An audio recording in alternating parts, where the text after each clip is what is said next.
Assalamualaikum warahmatullahi wabarakatuh. Waalaikumsalam Jumpa lagi warahmatullahi dalam wabarakatuh. acara ngopi, ngobrol pikiran bareng Ges Khalifah. Hari ini saya kedatangan tamu, Bapak Arif Nasruddin. Beliau adalah direktur dari Pasar Jaya. Kalau ininya apa? PT atau Perumda, Pak. Perumda ya. Perumda, Pak Ges. Perumda Pasar Jaya. Sebuah perusahaan BUMD yang bukan saja sekedar mengelola, tapi juga tantangannya juga luar biasa karena yang namanya pasar di mana-mana selalu saja penuh dengan gejolak. Pak Arif, selamat datang di acara ngopi bareng dengan Ges Khalifah. Pak Arif, terima kasih banyak atas kedatangannya. Saya ingin lebih jelas secara komprehensif dulu, Pak Arif. Pasar Jaya itu secara tupoksinya gimana, Pak Arif? Pasar Jaya secara tupoksi karena kita sudah juga punya perda, Pak, diatur di Perda nomor 3 dan 7 2018. Itu menyatakan ada 3 fungsi. Fungsi pertama itu menyediakan sarana prasarana pasar. Menyediakan sarana dan prasarana pasar. Ya, nah, karena memang kita bergeraknya di UMKM, Pak. Jadi kita pemerintah menyediakan sarana prasarananya. Yang kedua ada pembinaan pedagang. Pembinaan pedagang. Pembinaan pedagang. Nah ini juga salah satunya juga jadi challenging kita nanti mungkin saya akan bisa jelaskan. Yang ketiga menjadi stabilisator, Pak, untuk kebutuhan pangan di Jakarta. Stabilisator untuk kebutuhan pangan di Jakarta. Yang pertama dulu, Pak Arif. Di Jakarta itu pasar yang dikelola oleh Pasar Jaya ada berapa jumlahnya? Sekarang ini 154 pasar, Pak. 154 pasar di 5 wilayah Jakarta. Di 5 wilayah Jakarta. Saya pikir ini satu-satunya provinsi yang punya sejumlah seperti itu, Pak. Mungkin di Asia, Pak ya. Mungkin di Asia? Mungkin di Asia. Saking banyaknya? Saking banyaknya. Termasuk Tanah Abang ya kita landlordnya, Pak. Kita penguasanya. Oh, termasuk Tanah Abang itu Pasar Jaya? Pasar Seluruh Jaya. Blok A, Blok B? Blok A, B, F, G itu kita semua, Pak. Termasuk Pasar Kambing yang di belakang dulu itu? Pasar Kambingnya punya Pemprov, tapi sebelahnya kita. Sebelahnya kita. Jadi udah sebenarnya itu dempetan tuh, Pak. Pasar Kambing dengan pasar kita. Oh, makanya terkenalnya Pasar Kambing di sini. Iya. Gitu.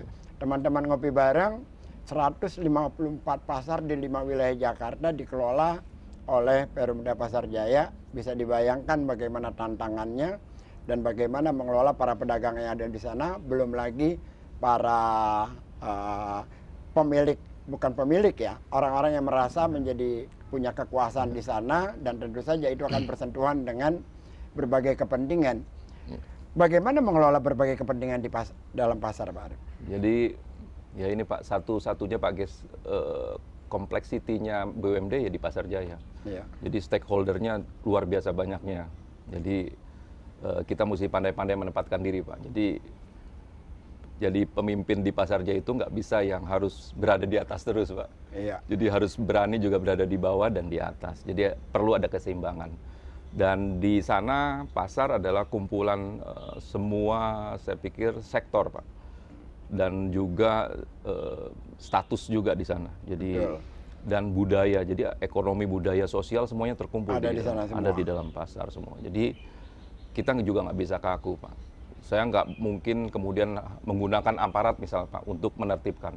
Karena memang ada sentuhan budaya sosial yang juga harus kita lihat. Jadi kemarin ini sempat nggak serta-merta apa-apa dengan aparat, enggak ya? Iya, Pak, nggak bisa semuanya, Pak. Karena ini sebelum adanya lokasi tersebut, Pak, lokasi pasar ada duluan.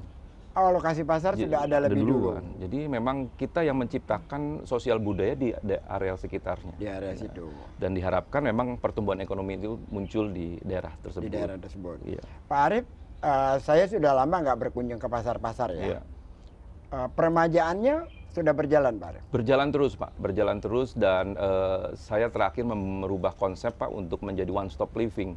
Kebetulan ini berjalan juga dengan waktu itu rencana dari Pak Gubernur, Pak, untuk adanya memfasilitasi hunian bagi mereka yang membutuhkan di tengah kota. Di tengah kota. Iya, jadi itu walaupun kita tidak samakan secara langsung, Pak, atau secara aturan yang memang diharapkan seperti implementasi DP 0 rupiah gitu, tetapi kita bisa menyiapkan fasilitas perumahan itu di atas pasar.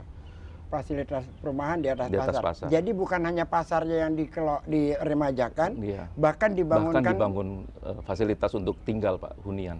Di mana saja, Pak Arif? Jadi sekarang ini sudah, pertama memang prototipe kita di Pasar Rumput, nanti sekarang ini kita sudah juga ada di beberapa lokasi pasar, termasuk nanti ada Pasar Ben Hill, Pak, yang memang kita bangun dengan konsep apartemen juga. Dan kemudian hunian yang sederhana juga gitu ya, dan kemudian ada beberapa pasar yang sudah kita mulai bangun. Karena saya rubah statusnya, status tanahnya menjadi hak pengelolaan lahan, Pak. Hak pengelolaan lahan. Iya. Terus peremajaan-peremajaan itu sudah jauh lebih rapi dari, karena bayangan saya kalau ke pasar dulu itu saya ingat di Kampung Melayu, Iya. dekat, padahal ada seperti mall lah di sana, Iya, tapi iya. becek. Iya, betul, Pak. Kalau hujan tuh Iya. dan tempat-tempatnya itu sangat tidak sehat lah itu. Iya, iya. Tapi lucu, Pak Ges. Kadang-kadang pedagang malah bilang, Pak, lebih baik saya tempatnya becek tapi rame. Oh, ya. Jadi kadang-kadang kita memang harus mengedukasi pedagang, Pak. Dan kebetulan memang ketika kita rubah, pasarnya jadi bersih, Pak. Pasarnya Tapi jadi bersih. pengunjungnya berkurang. Apa sebab, Pak? Nah, ini yang kita harus sadarkan kepada teman-teman pedagang, ada sebuah perubahan di zaman sekarang ini, ada shifting antara pasar offline sekarang sudah masuk ke online. Iya. Tapi tanpa disadari, Pak. Seolah-olah ini karena pasarnya dibangun, berubah jadi bersih, pengunjungnya jadi berkurang. Padahal orang punya sudah ada cara yang belanja yang lain. iya, sudah ada proses shifting, mereka masuknya ke digitalisasi. Nah, ini salah satu challenging kita, Pak. Gitu. Kenapa akhirnya kami merubah menjadi one stop living, karena kita menciptakan market captive di bawah, di atasnya, dan kemudian mereka belanja di bawahnya. Ini salah satu mengantisipasi adanya tergerusnya pengunjung di sebuah pasar. Jadi dengan adanya itu, Betul. ada konsumen tetap. Ada konsumen tetap. Menarik sekali. Teman-teman ngopi bareng, ada banyak hal yang bisa kita bicarakan terkait pasar Jaya ini.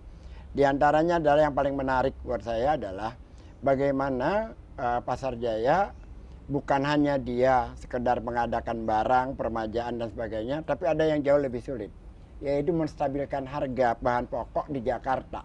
Itu Pak Arief, mekanismenya bagaimana? Karena kan kita beririsan juga dengan kebijakan pemerintah pusat. Iya. Jadi sebenarnya gini, Pak.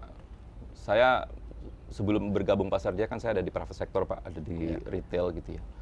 Saya merasa pedagang pertama, pedagang pasar tradisional selalu belanjanya di tempat kami, Pak, di pasar modern. Pasar modern. Saya pernah berpikir kalau mereka belinya sudah di tempat kami, gimana caranya mereka bersaing, Pak? Karena kita sudah di titik yang kemudian retail, Pak. Harganya pastinya nggak mungkin harga produsen kan gitu, Pak. Jadi ketika kami masuk, saya masuk ke pasar, saya merubah, Pak, menyederhanakan rantai pasoknya pasar. Rantai pasoknya pasar. Iya, jadi kami menyiapkan sekarang ini gudang, Pak, khusus buat pedagang, sehingga pedagang itu bisa langsung beli dengan harga yang mereka juga bisa nanti gunakan dan kemudian mereka jual. Nah, ini salah satu konsepnya, Pak, sehingga kemudian sebenarnya kalau kita bicara irisan dengan pusat, sebenarnya pun itu tidak, Pak. Karena apa? Karena justru kita membantu pemerintah pusat. Membantu pemerintah pusat. Inflasi kita itu, kontribusi Jakarta itu 28%, Pak. Sekarang ini sudah tumbuh gitu. Yang tadinya 21, sekarang kita tumbuh jadi 28% karena saya pikir Apanya yang tumbuh 28%? kontribusi, Pak. Kontribusinya. Artinya Jakarta ini sangat rawan, Pak. Artinya kalau sampai kemudian kita tidak bisa menstabilkan pangan, Pak, harga komoditi di Jakarta, otomatis dampak ke nasionalnya itu luar biasa, Pak. Karena satu kota itu, Pak. Arief, kan di dalam mekanisme itu ada mata rantai, Ya. otomatis yang Pak Arief bilangkan, terutama bisa dikatakan apa ya, kalau dalam ini kan makelar ya, atau apa gitu kan ya, jadi distributor agen lah gitu, ya, distributor. Itu kan dipotong langsung kan, berarti langsung ke produsennya. Iya, iya. Nah, itu kan akan membangun kemarahan. Iya, iya. Gimana itu menjelaskan? Ya, jadi saya juga konsul, Pak, kepada teman-teman di legislatif gitu, para legislator, bahwasanya pemerintah harus mempunyai perda pangan, di mana memang tidak bisa selamanya itu dilepas kepada market, Pak. Karena ya ujung-ujungnya ketika kemudian satu barang kemudian harganya tinggi tidak bisa distabilkan, ya kesulitan kita, Pak, hanya menciptakan regulasi kebijakan saja. Itu yang pertama. Yang kedua, kita juga nggak mau, Pak, memonopoli. Kami juga tetap dipanggil KPPU juga, Pak. Tapi kami jelaskan, kita perlu porsi yang normal, porsi yang wajar, sehingga komoditi minimal, basic komoditi itu terjaga di Jakarta. Apa saja yang basic komoditi Jadi itu? lucu, Pak, di Jakarta, di Indonesia ini, cabai sama bawang itu basic komoditi, Pak. Kalau Bapak nanti harga ini, cabai lagi sensitif nih, Pak, bisa 100.000. Ya. Itu otomatis nanti inflasi bisa langsung tumbuh, Pak. Inflasi langsung tumbuh karena Langsung, harga Pak, cabai. langsung, dan itu bisa efeknya itu ke energi, efeknya kemudian ke transportasi dan sebagainya. Jadi sangat lucu. Jadi kita ada 11 basic commodity yang memang kita jaga. Tadinya 9, Pak, kita ada 11 tambahan, ada bawang putih tambahannya gitu, yang ada beberapa yang memang kedelai yang memang juga masuk. Jadi itu ada beras di sana Pak, ada beras, minyak goreng termasuk di dalam yang lagi sensitif sekarang ini. Kemudian ada daging itu ada beberapa jenis, ada daging sapi, ayam gitu, itu yang salah satunya. Kemudian juga harus kita jaga, ada telur, tepung. Jadi ada yang freshnya itu ada bawang merah, bawang putih, cabai dengan segala disparitas. Jadi nggak gampang juga sebenarnya sih Pak untuk jaga itu. Ya kalau 11 bahan pokok Iya. dengan hal yang sedemikian, dengan Iya. berbagai macam kepentingan, Iya. saya kira itu sangat luar biasa. Sangat luar biasa. Teman-teman ngopi bareng, saya kemarin melakukan, boleh dikatakan riset kecil-kecilan atau wawancara sekilas dengan para pemilik KJP. Saya bertanya berapa dia membeli telur, berapa membeli kambing, membeli daging gitu ya. Dan pernyataannya cukup mengejutkan. Jauh dibanding harga pasar biasa. Sangat jauh Pak, hanya 30%-nya Pak. Jadi ada subsidi sebenarnya Ada subsidi, Pak. kepada pemegang KJP Betul, Pak. terhadap Betul. harga-harga Betul. itu. Dan tentu saja untuk masyarakat di kelas menengah ke bawah Iya, gitu ya, iya. bahwa sangat diuntungkan dengan kebijakan Sangat semacam sekali itu. Pak, sangat sekali. Terus terkait dengan perekonomian Jakarta dampaknya seperti apa dengan subsidi yang sedemikian besar ya Pak Arif? Yang pasti Pak, pertama Pak, kita juga kan saat ini sedang memerangi Pak untuk memperbanyak protein di masyarakat. Ini kan juga ada hubungannya sama stunting Pak. Iya. Kualitas hidupnya manusia nih Pak. Di Jakarta sebenarnya kalau saya bilang sudah cukup banyak dimanjakan ya. Dengan fasilitas kebijakan pemerintah DKI yang saat ini diberikan kepada masyarakat. Jadi dampak terbesarnya secara otomatis Pak, berdampak juga kepada kebutuhan yang kemudian mereka dapatkan. Terutama masyarakat menengah ke bawah, di mana sisi proteinnya masuk, sisi kemudian karbonnya masuk, sehingga mereka mengurangi kebutuhan yang mereka seharusnya beli dengan sendiri. Secara otomatis itu berdampak juga Pak, outputnya inflasi lagi itu. Jadi Nah salah itu dia, satu programnya itu Pak, kan ya. akhirnya Aha. mau tidak mau harga di luar itu Iya. kan tidak bisa naik banyak kan, Tertekan, karena Pak. kebutuhan Iya, tertekan kan iya. dengan subsidi yang Betul, dilakukan Pak. itu. Karena kebutuhannya jadi masih makin bisa dikontrol oleh kita. Makin bisa dikontrol. Betul. Ini agak bergeser sedikit, saya tertarik dengan stunting Pak Arif. Artinya bahwa dengan kebijakan seperti ini, masyarakat yang levelnya Iya. menengah ke bawah ya, atau masyarakat bawah lah Iya. ya, mereka bisa mendapatkan makanan bergizi dengan harga murah. Sangat murah kalau saya bilang Pak. Telur itu mereka hanya bayar 8.000 Pak. 8.000 per kilo. Per kilo. Daging, Ayam itu hanya 10.000 Pak. Ya. saya mau daftar KJP kalau kayak gitu. Karena di rumah istri saya teriak tuh. Iya. Daging sapi katanya sudah mencapai 140.000. Iya. Terus Teman-teman KJP dapat 30.000 tuh Pak daging sapi. 30.000 ya. 30.000. Ini ada kecemburuan sosial ini. Iya, iya. Tapi kan kita lihat Pak targetnya siapa memang penerimanya jelas. kan Jadi kita harus juga keberpihakan lihat. sosialnya itu sangat jelas Betul sekali Pak, ya. betul. Teman-teman ngopi bareng, kebijakan-kebijakan di DKI sekarang ini memang tidak terbantahkan. Gejolak sosial menjadi hampir tidak ada karena masyarakat di level paling bawah itu mereka tetap aman dalam kondisi yang sedemikian rupa gitu loh. Nah, yang menariknya adalah 11 komoditi basic itu dikelola oleh Perumda Pasar Jaya, Food Station juga tentunya. Ya, ini jadi di Jakarta Pak, saya tadi lupa sebutkan, kita ada 3 BUMD pangan Pak. Jadi sektor hulu hilir itu sudah kita coba atur. Jadi ini pesan Pak Gubernur selalu setiap kemudian kami meeting tentang pangan, dan Bank Indonesia juga Pak, di situ ada DKPK Bank Indonesia, semuanya kemudian kita dalam satu lingkup sebagai tim pengendali inflasi daerah gitu. Selalu menyampaikan Pak Gubernur bahwa hulu hilir ini harus dijaga. Jadi kita fungsinya di hilir Pak. Saya Pasar Jaya memastikan distribusi ini nyampe ke masyarakat dengan mudah. Distribusinya nyampe. Betul. Sementara teman-teman kami di Food Station dan Dharma Jaya, mereka yang mengelola di hulunya Pak. Untuk mereka ambil beberapa hal yang memang menjadi komoditi basic untuk kemudian disalurkan kepada kami. Jadi ini kombinasi luar biasa yang saya lihat ini adalah salah satu keberhasilan kenapa kita bisa menekan inflasi itu. Satu hal lagi Pak Arif, ini agak menarik. Jakarta itu kan tidak punya sawah. Nggak punya sawah Pak. Saya baca di berita itu ekspor beras. Itu kawan-kawan kami Pak di Food Station, sampai akhirnya mereka bisa ekspor beras. Karena kita sudah mendeteksi Pak kebutuhan dari Jakarta itu sendiri. Kita mengantisipasi pertama kebutuhan domestiknya Jakarta, kemudian ketika memang juga ada peluang bisnis di luar gitu ya, mereka bisa ekspor juga. Dan kita ini Pak, kerennya itu artinya bagusnya dari program ini adalah kita bisa melakukan kontrak farming dengan daerah-daerah. Dengan daerah-daerah. Iya, walaupun di awal Pak, kami difasilitasi teman-teman dari Bank Indonesia dan memastikan waktu itu kita sharing knowledge dengan teman-teman di daerah gitu ya. Kami juga menyampaikan untuk memastikan daerahnya juga jangan sampai kekurangan gitu Pak. Oke. Lucunya mereka jangan kekurangan, kitanya kelebihan kan nggak boleh Iya, gitu Pak. betul. Gitu. Teman-teman ngopi bareng, menarik sekali ya.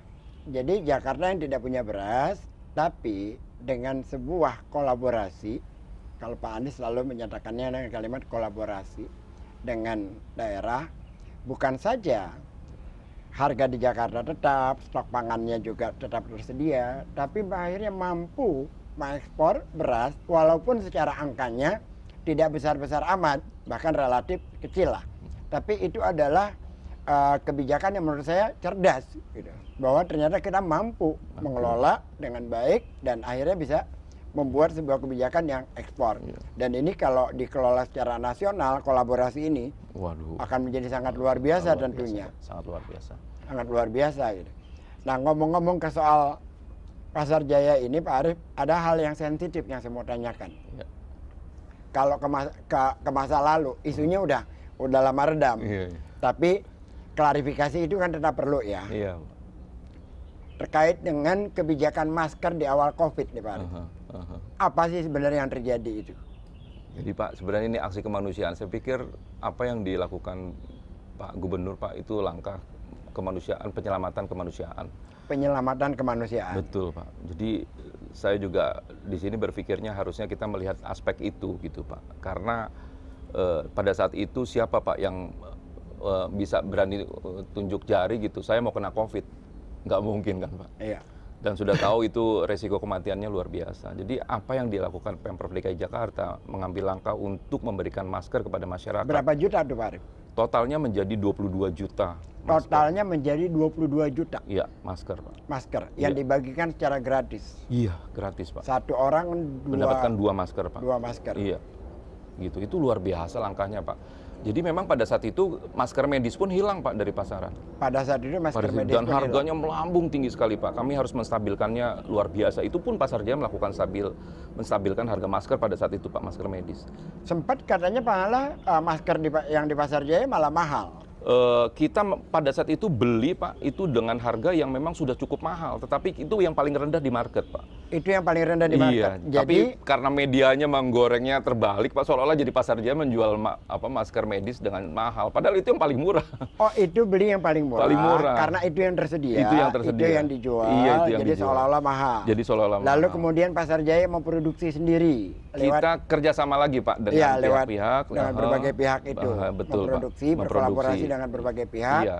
Dan lalu fokusnya kita menyediakan masker. UMKM pada saat itu Pak. Walaupun memang challenging di UMKM, para penjahit-penjahit ini memang tidak bisa Pak produksi dengan cara cepat. Sementara waktu itu kan kita hanya diberikan 1 bulan karena ini faktor sekali lagi Pak, keselamatan. Iya. Jadi penyelamatan manusia nih Pak, gitu. Ini yang terpenting gitu. Jadi makanya 22 juta masker dibuat dengan berkolaborasi dengan UMKM dan juga pabrikan dan pabrikan-pabrikan dan itulah yang diberikan kepada masyarakat banyak. Iya. Dan itu yang diramaikan oleh para, saya mohon maaf kalau saya kalau ngomong terbuka Pak Arief ya, oleh buzzer-buzzer yang otaknya dikit gitu ya. Karena kan sangat terlihat gitu loh bahwa apapun berapapun kosnya, yang namanya penyelamatan manusia, harga satu nyawa pun sangat berharga gitu kan. Kan kebijakannya kan mengarah ke sana. Iya betul Pak. Bukan dalam soal hitung-hitungan. Betul Pak. Tetapi dengan 22 juta masker dibuat, itu kan membangkitkan roda ekonomi sebenarnya. Dan itu yang tidak terlihat Pak. Tidak terlihat secara kasat mata. Jadi saya kira bukan tidak terlihat. Apa Pak? Kapasitas berpikirnya pendek. Ya, jadi kapasitas itu soal kapasitas berpikir aja gitu loh. Karena itu kan rumus ekonomi biasa. Betul Pak. Bahwa apabila ada sesuatu yang besar dikerjakan secara rame-rame, itu akan membangkitkan roda ekonomi walaupun dalam skala yang sangat mikro, tapi jelas sangat menguntungkan bagi masyarakat karena dengan pandemi itu kan banyak bisnis bertahan. Mati Pak, nggak ada yang bergerak Pak. Nggak ada yang bergerak. Nggak ada yang bergerak Pak. Kami ini seperti kayak relawan, teman-teman relawan kesehatan Pak. Ada di depan, garda di depan. Ada garda di depan. Iya Pak. Dan menjadi juga sasaran peluru pertama. Ya, kalau di depan itu selalu jadi sasaran. Selalu jadi sasaran. Nah, teman-teman ngopi bareng, inilah Pak Arief Nasruddin yang selama ini dalam tanda kutip adalah pejuang. Kalau di hari-hari biasa dia pedagang biasa. Tapi pada saat COVID kemarin dia menjadi pejuang di garda terdepan bagaimana ekonomi tetap berjalan, tetap terlaksana. Kalau hal lain kan menstabilkan harga, yang lain itu kan normatif ya. Fungsi normatif udah kita, terbiasa gitu. Fungsi normatif. Tapi kalau di situasi sebagian rupa, iya, itu berpikir, bekerjanya, betul, jaringannya dan Iya. sebagainya itu menjadi sangat kompleks dan Kompleks, percepatannya menjadi luar biasa. Iya. Nah, sudah seperti itu masih diganggu juga secara hukum, Pak Arief? Ya, saya bisa bilang iya Pak. Tapi Bisa mudah-mudahan bilang iya, ya. teman-teman aparat juga membaca dan kemudian melihat ini sebagai sesuatu yang mungkin hanya normatif aja Pak untuk melakukan. Karena agar kan kemudian kita clear and clean. kadang-kadang begini, kalau saya melihat kasus-kasus ada beberapa orang ya, dia melakukan kebijakan di saat bencana. Mhm, Bencananya lewat, mhm. sudut pandangnya di saat situasi normal. Itu yang Yang saya, administrasinya dijadikan salah iya, karena berbeda situasi. iya, itu yang saya harus luruskan Pak. Karena situasinya tidak situasi normal. Karena situasinya tidak situasi Sangat normal. tidak normal. Dan dunia belum siap Pak. Tidak ada yang siap untuk menghadapi COVID ini. Menghadapi COVID itu. Gitu. Itu yang kami juga jelaskan. Mudah-mudahan juga dari teman-teman aparat juga membaca ini dengan baik gitu Pak ya. Karena Insya memang Allah mudah-mudahan. akhirnya pun kembali kok Pak. Dan kita tidak ada terbesit untuk kemudian prosedur yang kemudian harus dilanggar. Tetapi kecepatan penyelamatan manusia itu menjadi nomor satu pada saat itu. Pada saat itu. Dan memang ada administrasi yang kemudian harus paralel disiapkan. Gitu. Bukan berarti kemudian itu menjadi salah satu faktor kemudian kita sengaja gitu. Dan ini yang sekali lagi BUMD Pasar Jaya itu pemiliknya 100% Pemprov Pak. Jadi pemiliknya 100% Pemprov. iya, pada saat kemudian itu ada sebuah misalkan quote and quote itu ada profit, itu dividennya kan juga kembali kepada Pemprov DKI Jakarta. Kepada Pemprov DKI Jakarta. Jadi setiap tahun kita ada dividen yang kita setorkan. Jadi ya inilah yang bergulirnya. Mudah-mudahan sini menjadi clear and clean lah Pak, gitu kita selesai. Insya Allah. Satu hal Pak Arief, kan Pak Arief katakan tadi ada 11 basic commodity Iya, yang selalu dijaga. iya. Terkait minyak goreng gimana Pak Arief? Minyak goreng ya Pak, saya pikir kita bisa menyelesaikan kalau kita mau. Kita Kuncinya bisa itu, menyelesaikan kalau kalau kita kita mau. mau. Memang di Iya. Jakarta selesai. Saya pikir perlu ada penyederhanaan Pak terhadap proses ini. Kemarin saya sempat ketemu salah satu produsen minyak goreng dan pemerintah sudah bagus Pak memberikan kebijakan saat ini adalah ketika mereka mau mendapatkan kuota ekspor gitu ya Pak, mereka harus membantu minyak goreng curah. Dan saya bilang ini kunci Pak. Kalau misalkan si produsen itu tidak mau, kan mereka nggak bisa dapat kuota. Oke. Itu kan terkait dengan pusat. Iya. Kalau di DKI sendiri, Jadi saya, untuk pemilik-pemilik KJP itu minyak gorengnya ya, jadi kami Pak. selama ini sebenarnya- gimana? Sekarang sebenarnya kalau yang di KJP itu tidak untuk yang curah Pak. Kita kualitasnya sudah lebih baik untuk yang Bukan yang curah. bukan. Harganya? Pak. Itu ya, tapi harganya ya pasti ya di bawah curah Pak. Karena kan memang itu ada subsidi minyak goreng. Jadi kalau saya bilang Pak, kalau yang di Jakarta yang memang harus segera disentuh itu adalah pedagang minyak goreng curah. Karena ini buat UMKM kita Pak yang di Jakarta. Oke. Gitu. Artinya kalau yang buat masyarakat bawah tetap stabil harganya. Yang brand yang mereka pemegang KJP, mereka pemegang KJP cukup tetap aman stabil. Pak dengan kemudian minyak goreng yang sudah disiapkan oleh food station. Gitu. Ini lama-lama kalau kayak gini orang pada pengen dapat KJP loh Pak Arief. Pak ini program yang luar biasa saya bilang Pak. Ini loh program yang luar biasa Ya Pak. karena kan kebijakannya menyentuh sebuah Menyentuh Pak semua gitu. Makanya semua gitu. kemarin loh. ketika Pak Gub juga menyebarkan lebih banyak Pak, salah satunya kepada mereka yang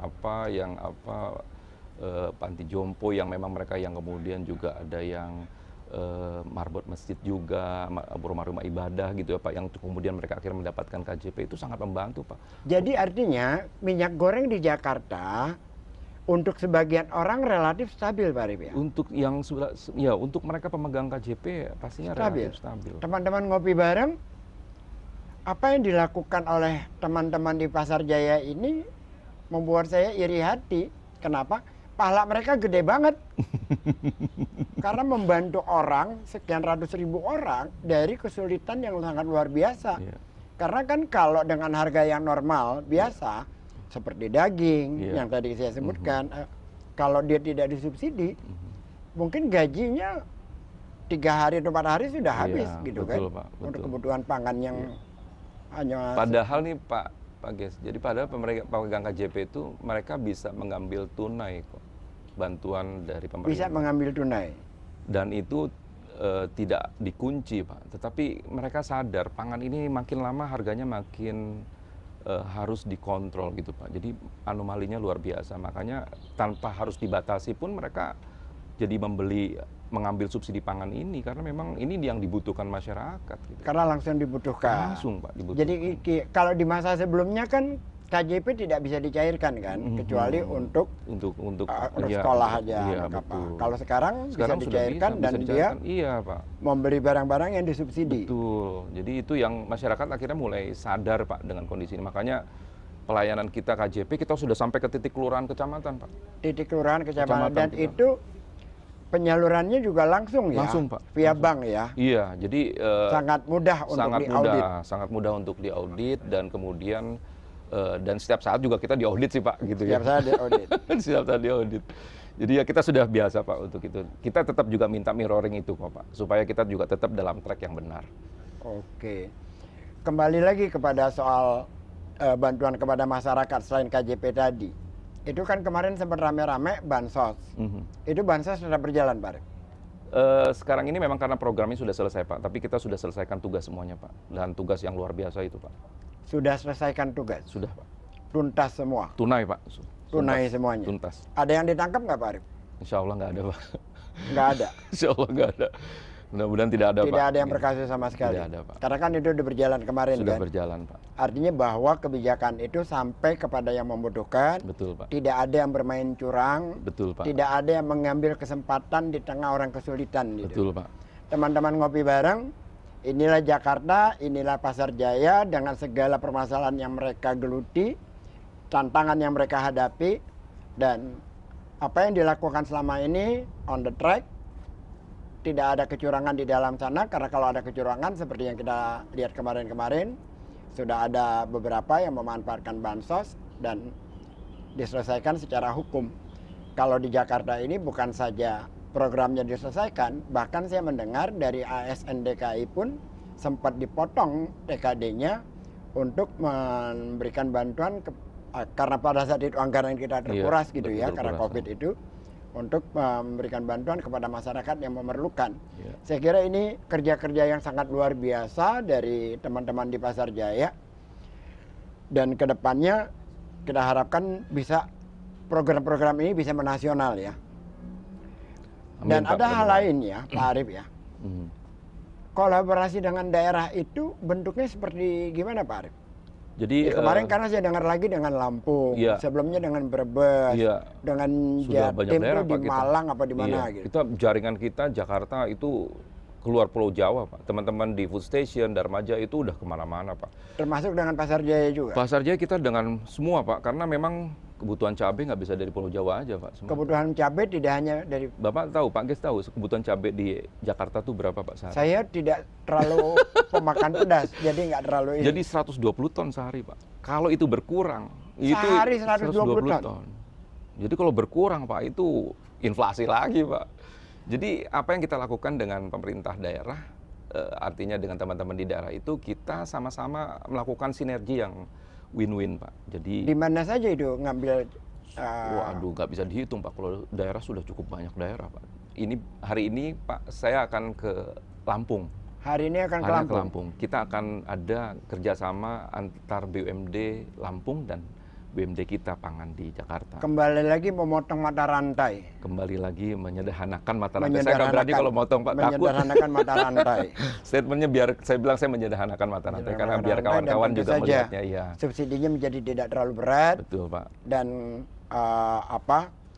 masyarakat yang di sana sebagai produsen sudah pasti ada yang membeli. Betul. Dan Jakarta diuntungkan karena harganya stabil. Kita menguntungkan dari daerah juga Pak, karena daerah punya produk punya produk yang pasti Produk dibeli kan? Yang kita kemudian pasarkan di Jakarta. Pasarkan di Jakarta. Karena kan sering kali saya membaca udah agak lama ya. Iya. Orang menanam nanas, Iya. menanam apa lagi yang hasilnya itu bukan dijual, mereka buang ke jalanan sebagai Iya. demo karena harganya runtuh. Iya, iya. Nah, Betul. kalau sekarang kan dengan dipatok semacam Iya. itu, mereka tidak rugi, Betul. walaupun mungkin tidak bisa memainkan harga, tapi berapapun produksinya kan Iya. pasti dibeli oleh Betul, Jakarta. Pak. Kan? Jadi biasanya kita mempertemukan, Pak, pedagang dengan pedagang. Mempertemukan Jadi pedagang saya dan pedagang. pedagang pasar induk misalnya, Pak, saya bawa, Pak, ke daerah untuk mereka langsung melakukan transaksi antar petani, antar pedagang, sehingga tidak ada orang tengahnya, Pak, tidak ada middleman-nya bahasanya gitu, tidak ada konsolidatornya, sehingga mereka bisa langsung berkomunikasi dengan petaninya dan harganya bisa jadi lebih murah. Dan ini menyederhanakan mata rantai ini yang kemudian saya sampaikan. Gitu. Nah, ini salah satu fungsi dari kami, Pak, BUMD Pangan. Saya kira luar biasa sekali. Teman-teman ngopi bareng, banyak hal yang ingin saya tanyakan kepada Pak Arief selaku Dirut Pasar Jaya, tapi waktu kita sudah habis dan saya kira menjadi jelaslah kenapa di Jakarta, alhamdulillah bagi para pemegang KJP Plus, mereka mendapatkan harga yang stabil, kebutuhan pokoknya tidak bermasalah, dan yang lebih baiknya lagi, efek langsungnya adalah mengurangi dampak stunting. Betul. Karena kan stunting itu bukan hanya problem kemiskinan sesungguhnya, Iya, bukan, Pak. Itu juga ada problem pengetahuan dari orang tua Iya, si anak pengetahuan dan tentang gizi, Pak, bagaimana ya. Iya. memberikan makanan anak yang bergizi. Betul, Pak. Sementara untuk membeli makanan-makanan yang bergizi itu harganya mereka sudah bisa disesuaikan dengan harga yang kemampuan yang mereka miliki, Pak Arief. Betul, Ya. Pak. Betul. Pak Arief, terima kasih banyak Terima kasih, Pak Ges. kedatangannya Terima di kasih. Ancol. Inilah suasana sisi lain di Ancol. Kalau kita Keren, biasanya di tepi pantai, Keren. ini kita di hutan kota, namanya Ekopark. Dan teman-teman ngopi bareng yang ingin olahraga pagi, olahraga sore, silahkan.